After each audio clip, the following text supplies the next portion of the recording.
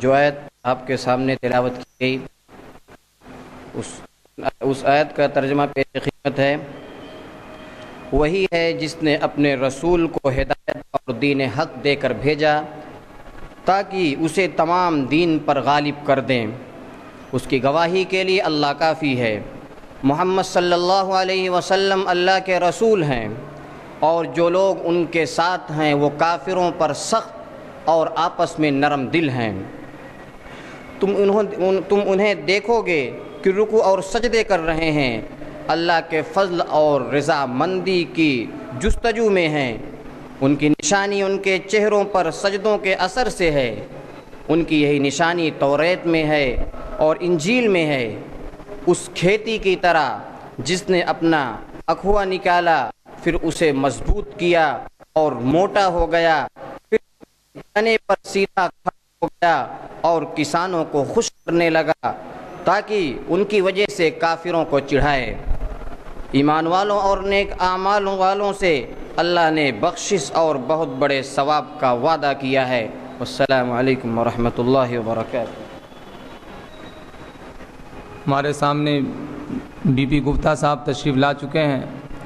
मैं उनसे बहुत ही अदब व एहतराम के साथ गुजारिश करूंगा कि बीपी गुप्ता साहब डायस पर तशरीफ़ लाएं।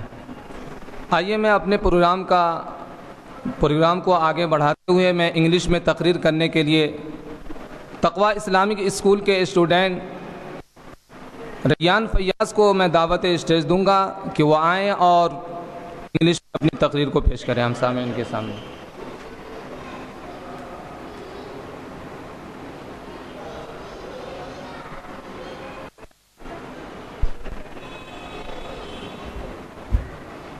नहमदुहु व नसल्ली अला रसूलिल करीम, अम्मा बाद।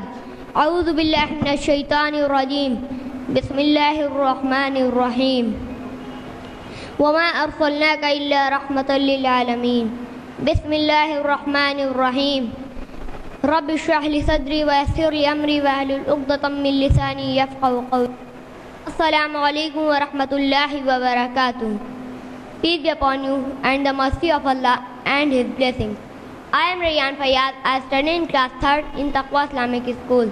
I am here to present a speech. The topic of my speech is Muhammad, peace be upon him, who brought revolution. When talking about Prophet Muhammad sallallahu alaihi wasallam, one should keep in mind that he is talking about the greatest individual in history. This is not baseless claim, for the one who reads his biography would certainly reach this conclusion. Some fair and just non-Muslims have reached this conclusion as well.